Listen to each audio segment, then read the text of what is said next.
Entry కాకముందుకి senior MLA వరుసగా 3 సార్లు గెలిచినటువంటి ఎమ్మెల్యే పార్టీకి రాజీనామా చేసిండు. దీన్ని ఎట్లా చూడాలి?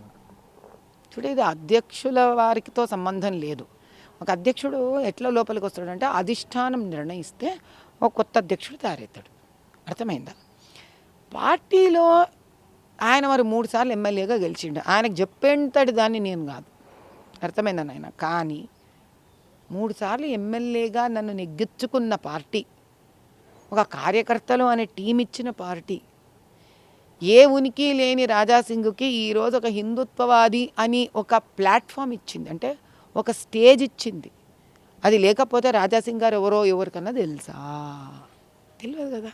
మరి అట్లాంటప్పుడు నీకు టికెట్ ఇచ్చి 3 సార్లు మిమ్మల్ని గెలిపించుకుంటూ మీరు మధ్యలో రిజైన్ ఇస్తానన్నా కూడా బుజ్జగిచ్చకుంటూ ఎన్నైనా ఇవన్నీ చేసినా కూడా మీరు నేను ఎవరో కావాలనుకుంటే రామచంద్రరావు గారు ప్రెసిడెంట్ అవ్వరు కదా. అధిష్టానం నిర్ణయిస్తే అవుతుంది. అంటే నువ్వు అధిష్టానం ఒక నిర్ణయంని మీరు అగౌరవపరిచినట్టే కదా.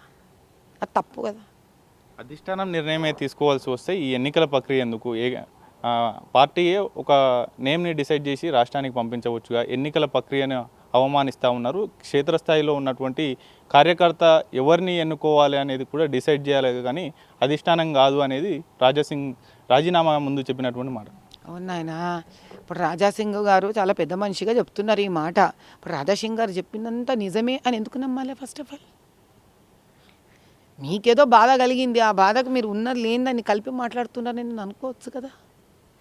ఇంత మంచి పద్ధతులు రూల్స్ మాట్లాడే రాజాసింగ్ గారికి మరి 2024 మా ఎలక్షన్స్ అప్పుడు ఆయనకి పద్ధతులు గుర్తుకు రాలేదా? మరి రాజాసింగ్ గారిని అంటే పార్టీ అంతా అన్యాయం చేసింది అనుకుందామే. 3 సార్లు గెలిపించుకున్న పార్టీనికి అన్యాయం చేసింది నాయన. అప్పుడప్పుడే వచ్చిన నేనేం అన్యాయం చేసినాను అబ్బా నీకు? నాకు అర్థం కాలే. నేనేం అన్యాయం చేసిన? నువ్వెవరో నేనెవరో ఒకరికొకరు పరిచయం కూడా లేకపోయా. అయినా నేనేం చేసిన? అరే పార్టీ మనకు ఒక పని ఇచ్చే, ఇక్కడ 3 సార్లు నెగ్గిన పెద్ద మనిషిన హిందుత్వవాది అంటాడు కాబట్టి అరే పోదామా ఆయన దగ్గర. పెద్ద మనిషి ఆయన, పైగా ఆసారి ఎంపీ ఎలక్షన్స్ గోషామల్ 2 ఇన్ఛార్జ్ ఆయననే చేసిండ్రు. సో నేనేమనుకున్నా పోదాం పెద్ద మనిషి మాట్లాడదామని 3 సార్లు ఇంటికి వస్తే.